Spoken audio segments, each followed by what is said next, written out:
अभी आपने हमको बताया कि मैं जब राजनीति में उतरा तो छात्रों द्वारा जो मुद्दे उठते थे उनको उठाता था। जी। तो पहला ऐसा कौन सा यादगार मुद्दा रहा आपका जो आपने पहले उठाया सबसे पहले? देखने के पश्चात उन्होंने उसको वापस देखिए कि देखा जाए तो हॉस्टल को लेकर और फीस बढ़ोतरी को लेकर रुक गया था, कोर्ट में मुद्दा चला। उसके बाद से छात्र राजनीति लखनऊ विश्वविद्यालय में छात्र जो भी चुनाव होते थे, जो भी पदाधिकारी अध्यक्ष महामंत्री होते थे, उसके बाद कभी चुनाव कदम रखे हैं या आपसे पहले भी कोई परिवार में आगे? हमारे परिवार में हमारे पिताजी राजनीति में रहे। हमारे पिताजी हमारे क्षेत्र में बीडीसी का चुनाव लड़ा और उन्होंने जीता। अब देखेंगे दिन पर दिन युवाओं में भी मंदिर जाने का बहुत ही चलन है और पूजा पाठ को लेकर भी सजग रहे हैं।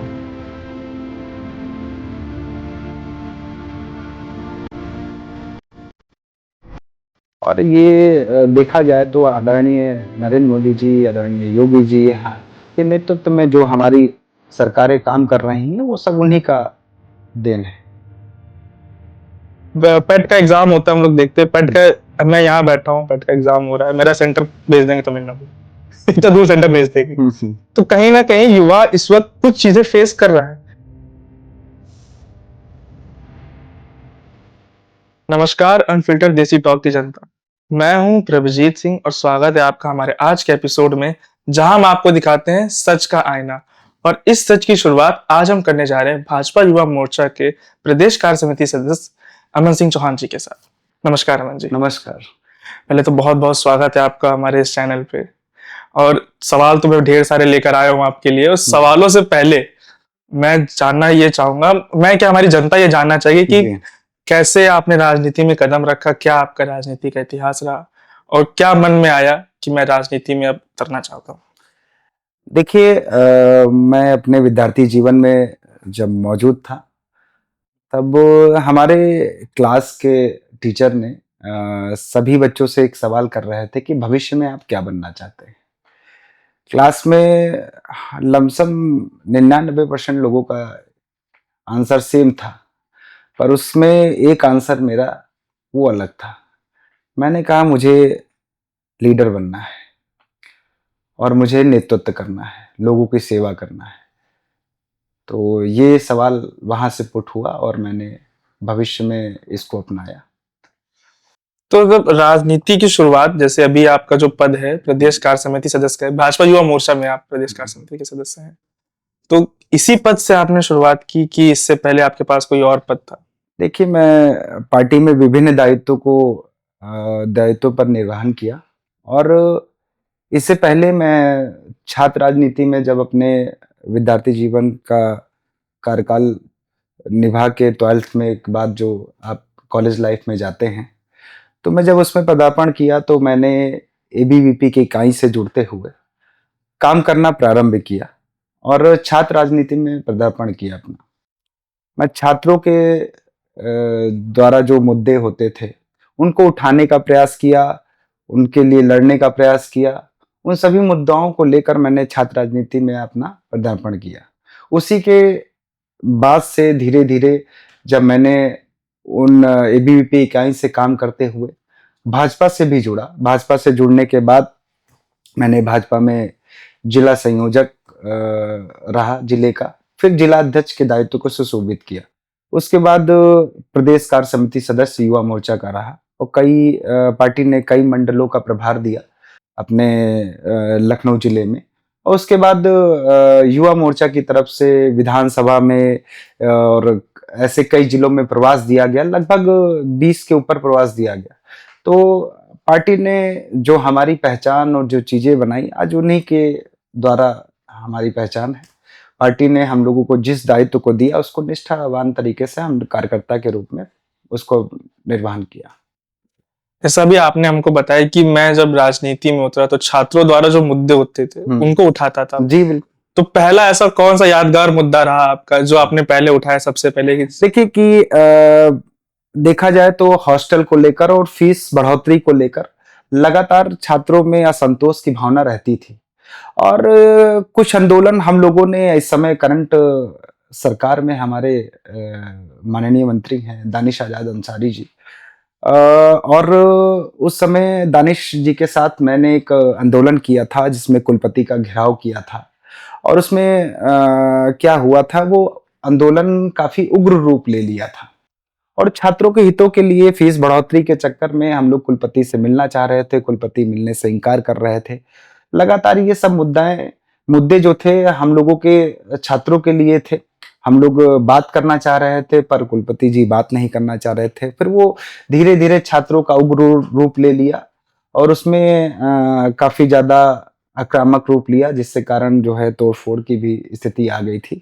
पर लगातार हम लोगों ने कई तरह के शांतिपूर्ण आंदोलन भी किए, अनशन पे बैठे। छात्रों की जो भी मुद्दे होते थे, हम लोग उनको प्रखर रूप से अच्छी जगह पे, सही स्थान पे रखने का पूरा प्रयास करते थे। और उसी के नाते हम लोग के समय में चुनाव नहीं हुआ, पर हम लोग लगातार उस प्रयास में थे कि चुनाव हो जाए। लिंग 2 कमेटी के अंतर्गत ये चुनाव खुला था, पर लिंग 2 कमेटी के दरमियान पे छात्र नेता आने के दरमियान वो रुक गया था, कोर्ट में मुद्दा चला गया था। उसके बाद से छात्र राजनीति नहीं हुई है। लखनऊ विश्वविद्यालय में छात्र हितों के लिए जो भी चुनाव होते थे, जो भी पदाधिकारी, अध्यक्ष, महामंत्री होते थे, उसके बाद कभी चुनाव नहीं हुआ उसके।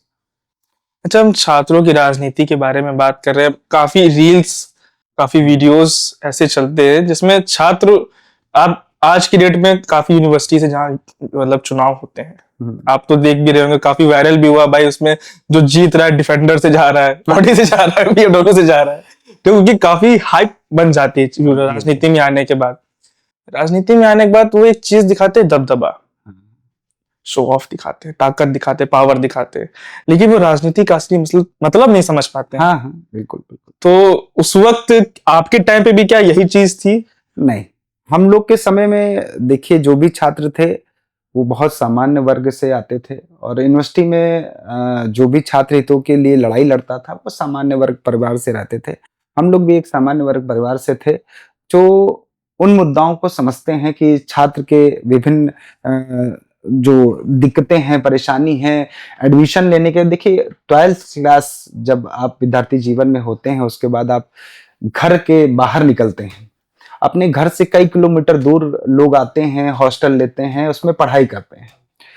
और हम लोगों के यहाँ जो ऐसी चीजें थी जो आप बता रहे हैं कि आज के लोग जो है डिफेंडर और इन चीजों पे छात्रों का चुनाव लड़ते हैं। ठीक है, चुनाव जो है संसाधनों के तरीके से लड़ा जा सकता है, पर उसको देखा जाए कि अगर आप ग्लैमर की बात करते हैं जैसे युवाओं के बीच रहता है, मैं उनमें मानूंगा कि ये सही चीज नहीं है। और युवाओं को आप सही चीजों का आकलन कराएं, सही चीजों का दिखा के भविष्य की ओर उनको ले जाएं, वो ज्यादा ठीक है।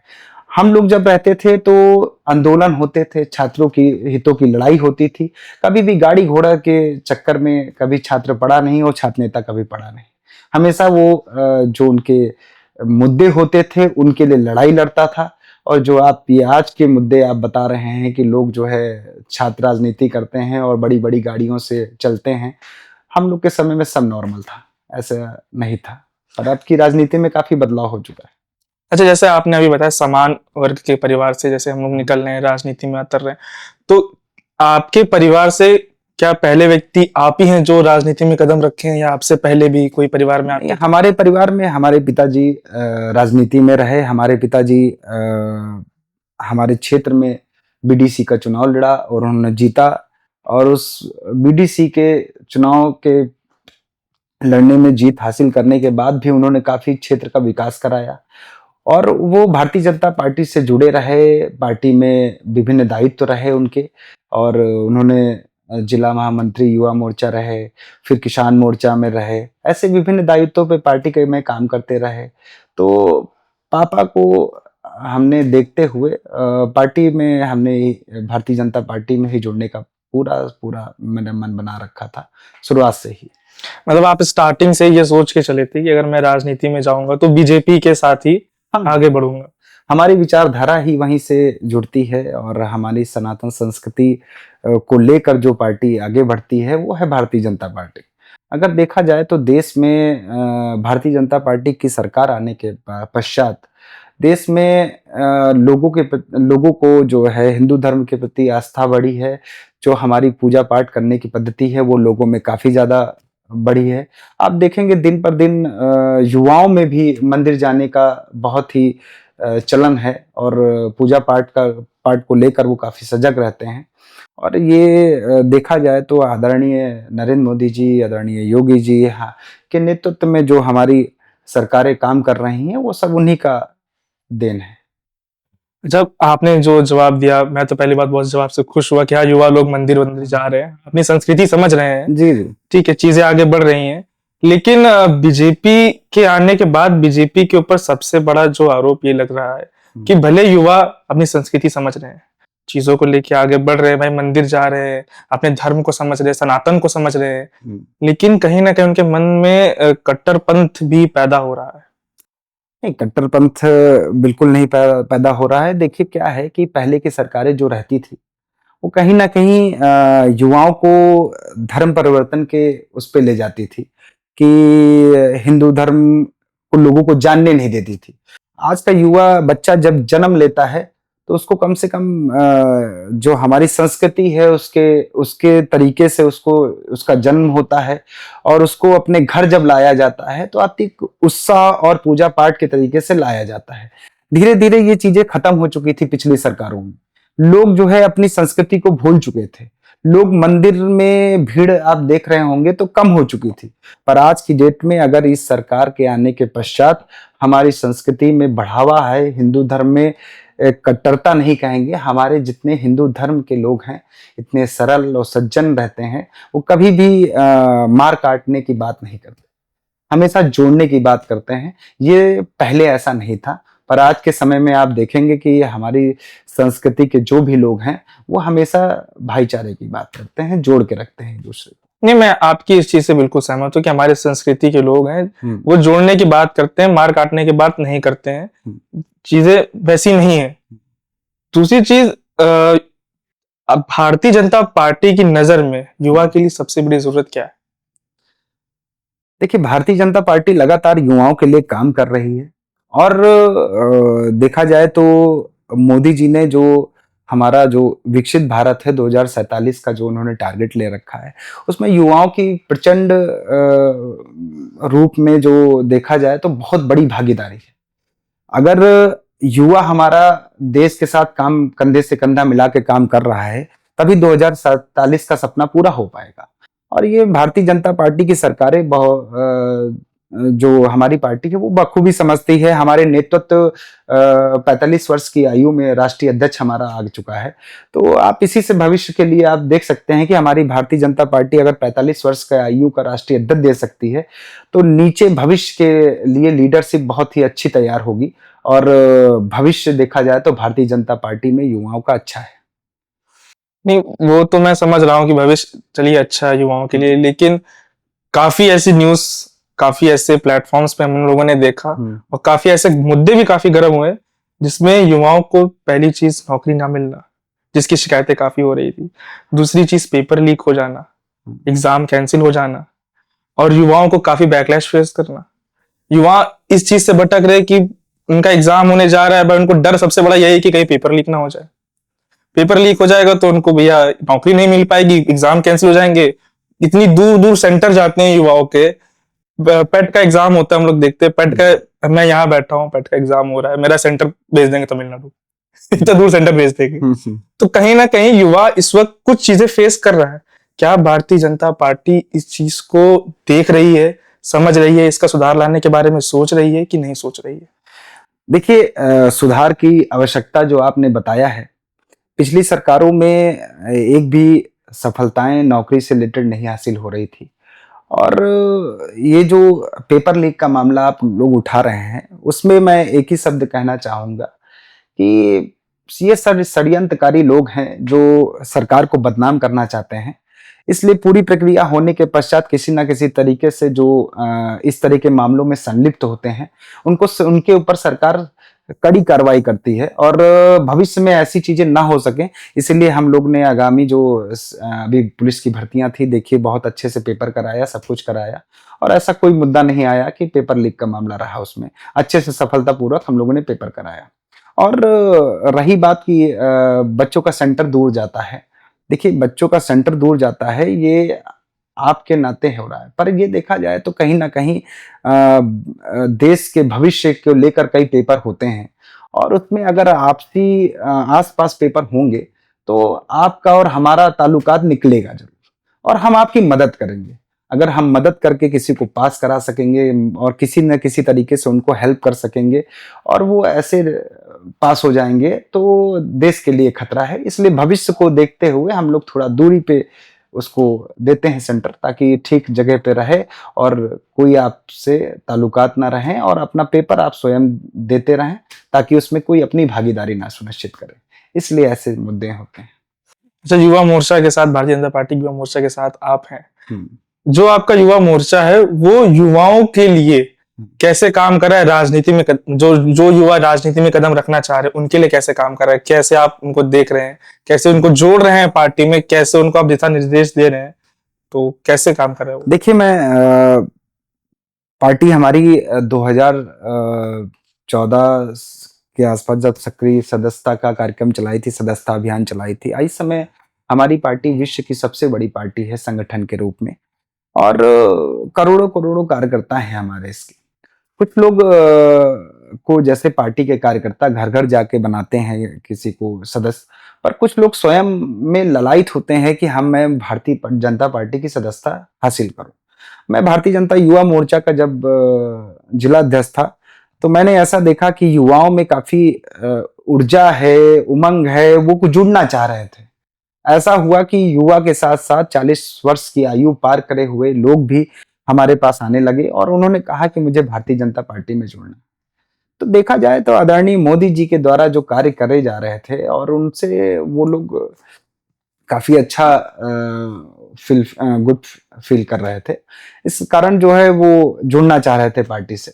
और पार्टी में देखा जाए तो भविष्य को लेकर ही बात की जाती है, कभी भी एक जाति, एक समुदाय और एक क्षेत्र को लेकर बात नहीं की जाती है, हमेशा देश के लेकर बात की जाती है। तो युवा को ये चीज पसंद है और हमारे भारतीय जनता पार्टी से जुड़ने के बाद अगर देखा जाए तो नई लीडरशिप, अगर आप युवा हैं और राजनीति में अपने आप को अगर आप दखल दें तो हमें लगता है कि आप भी भविष्य में अगर कोई भी गड़बड़ी होती है तो उस पर आप आवाज उठा सकते हैं। और पार्टी देखा जाए तो 45 वर्ष की आयु में हमारा नेतृत्व दे चुकी है, तो इसी से आप कह सकते हैं कि पार्टी हमारा जो है युवाओं के लिए बहुत कुछ करेगी और भविष्य में आपके लिए ये संकेत है। अच्छा, जैसा आपने अभी बताया कि पार्टी जो है देश के किसी भी एक वर्ग के लिए काम नहीं कर रही, सबके लिए काम कर रही, सर्व को सर्वोपरि रख के आगे बढ़ रही है। आप तो खैर छात्र संघ में रहे हैं, युवा भी हैं जी। पार्टी अभी एक हाल ही में कानून लेकर आई यूजीसी का, छात्रों के लिए कानून लेकर आई यूजीसी का, और जिसका काफी लोगों ने विरोध भी किया। पार्टी के ही काफी लोगों ने यूजीसी के कानून का विरोध किया। सबसे पहले तो मैं आपके मुख से सुनना चाहता हूँ कि यूजीसी कानून क्या है? उन्होंने लागू करने का प्रयास किया था, जनता में रोष देखा, रोष देखने के पश्चात उन्होंने उसको वापस लिया। ना हमारी पार्टी ने इसको लागू किया था और ना इसको मतलब उन्होंने हटाने के लिए भी बोला। जब कोर्ट ने देखा कि समाज में इसको लेकर तरह तरह की भ्रांतियां हैं, जब तक देखिए यूजीसी कानून तब तक लागू नहीं होना चाहिए जब तक सभी वर्गों को इस कानून का एक समानता के रूप में सब कुछ बता ना दें कि एक समानता का ही अधिकार सबको मिलेगा, इसमें किसी तरीके किसी का शोषण नहीं होगा, तब तक किसी भी कानून को लागू नहीं होना चाहिए। ये हमारा भी मानना है और हमारी पार्टी का भी मानना है। अभी भविष्य को चिंतन मनन हो रहा है, उस पर देखिए क्या विचार होता है। मान लेते हैं कि कोर्ट ने पुनः आदेश दे दिया कि ये कानून अब लागू होना चाहिए। अमन जी की नजर से वो कानून कैसा है?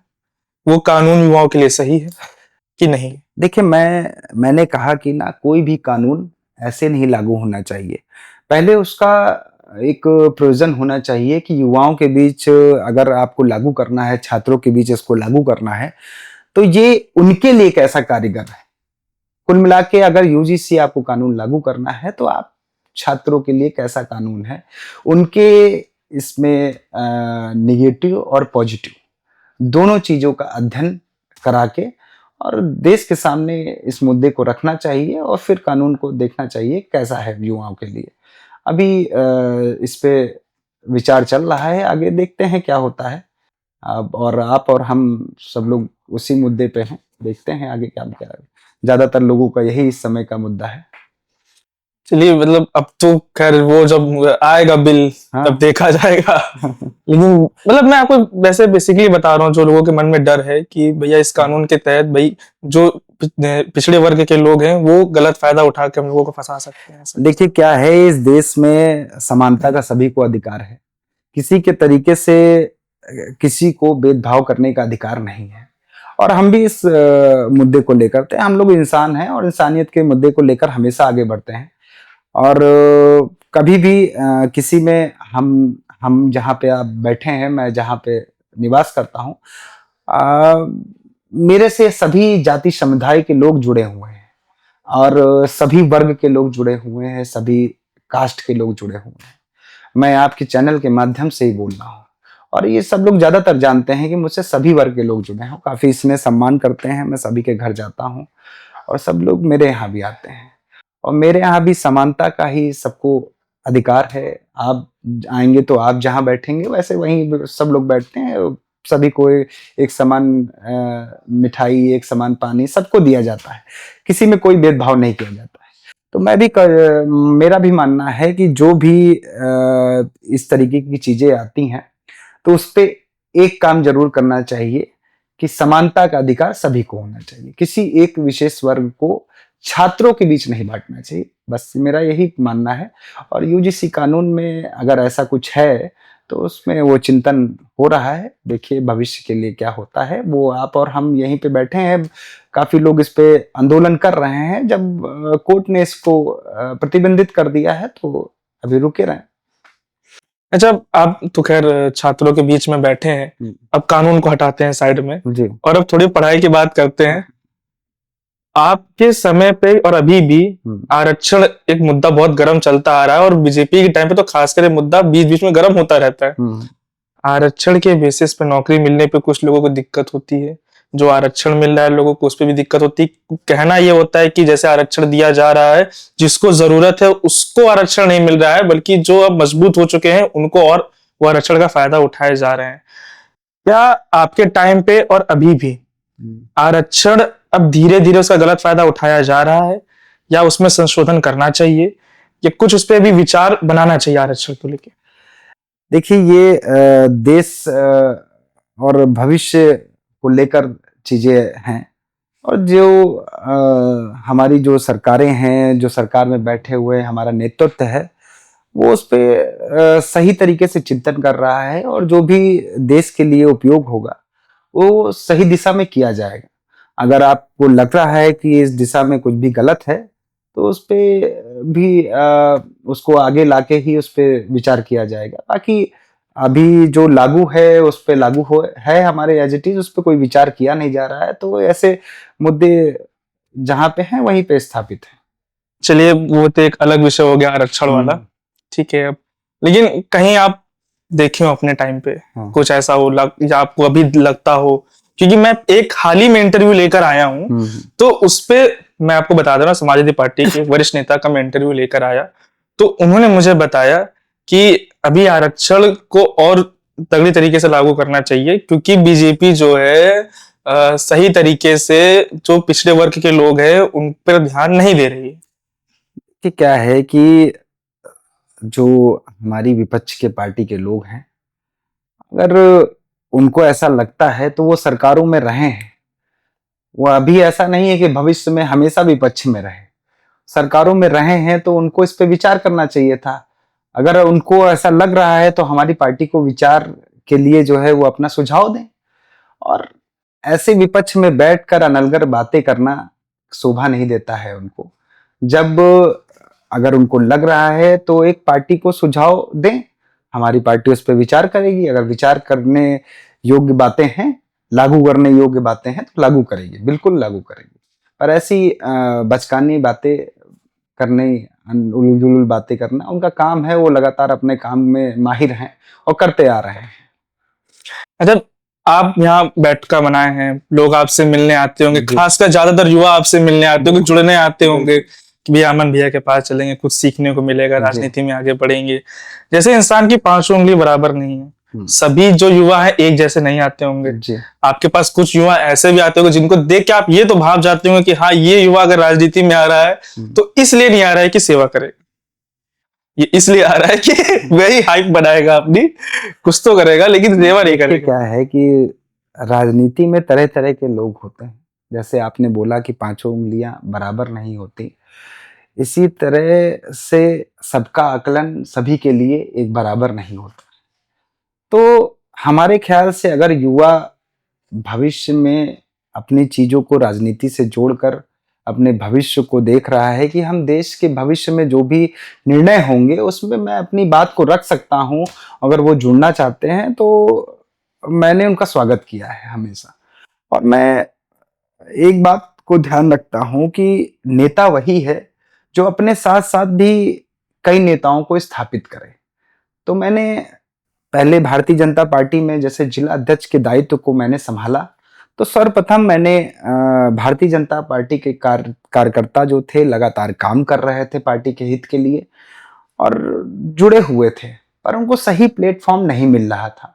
आज मैंने उनको जब प्लेटफॉर्म दिया, पार्टी ने मुझे प्लेटफॉर्म दिया ताकि मैं नीचे इस चैन को बढ़ा सकूं, तो मैंने उस चैन को बढ़ाया। और आज अभी हमारे जिले की टीम घोषणा हुई है, उसमें कई बड़े पदों पे युवा मोर्चा के जो हमारे समय में दायित्व पे थे लोग, वो भारतीय जनता पार्टी की लखनऊ जिले की टीम में अपने बड़े दायित्व को संभाल रहे हैं।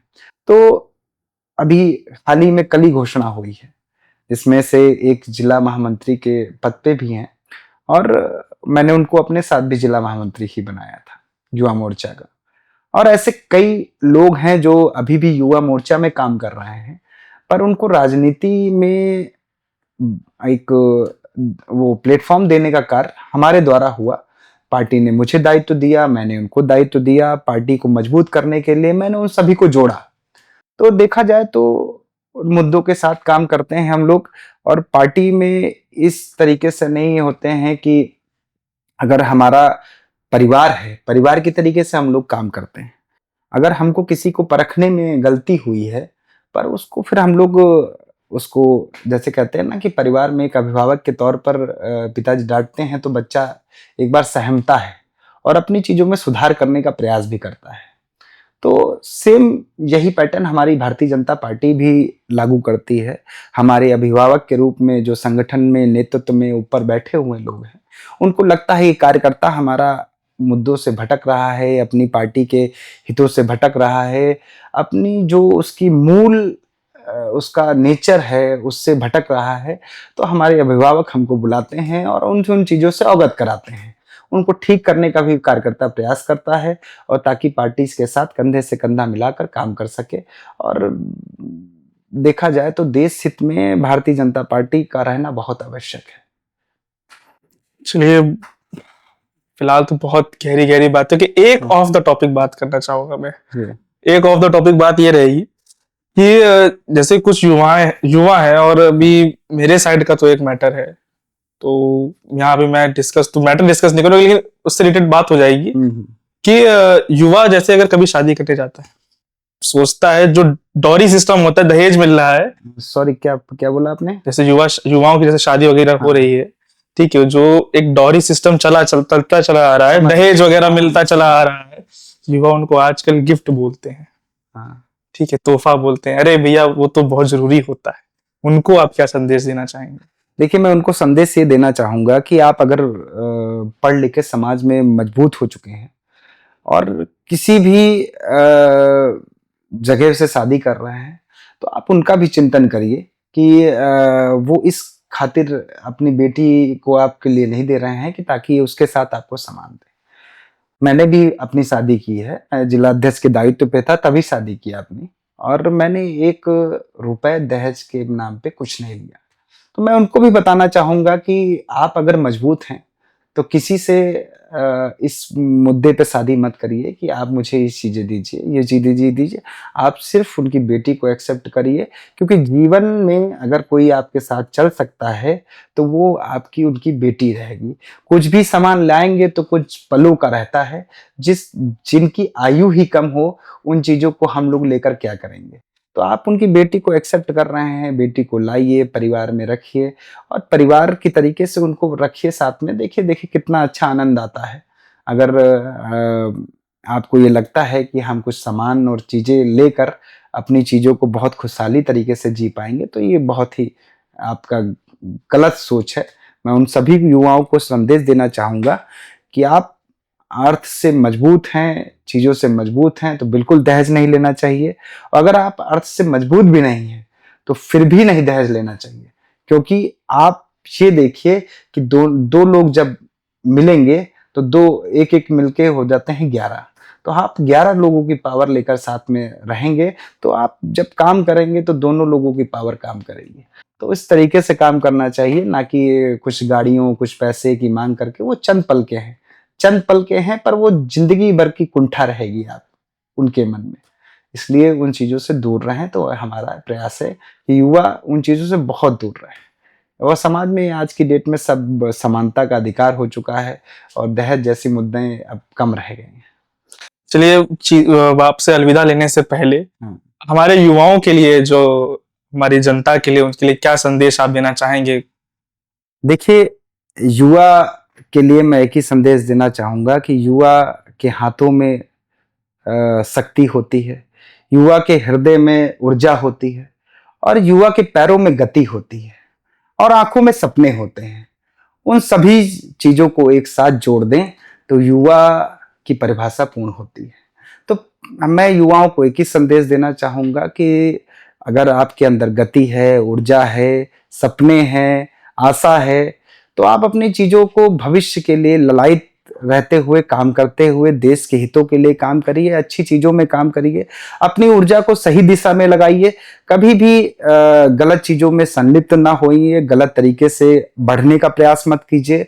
हमेशा अपने भविष्य को लेकर, अपने परिवार के भविष्य को लेकर चिंतित रहिए और उनको देखते हुए काम करिए। कभी भी समाज में जो अनर्गल चीज़ होती हैं, जो गलत चीज़ें होती हैं, उसमें बिल्कुल संलिप्त ना रहिए। मैं युवाओं को लेकर एक ही चीज़ें कहूँगा, आप सभी आगे बढ़ें, ऐसी शुभकामनाएँ हैं हमारी तरफ से। बहुत बहुत धन्यवाद अमन जी, बहुत अच्छा लगा हमें आपसे बात करके, और हम प्रभु जी से आपके उज्जवल भविष्य के लिए काम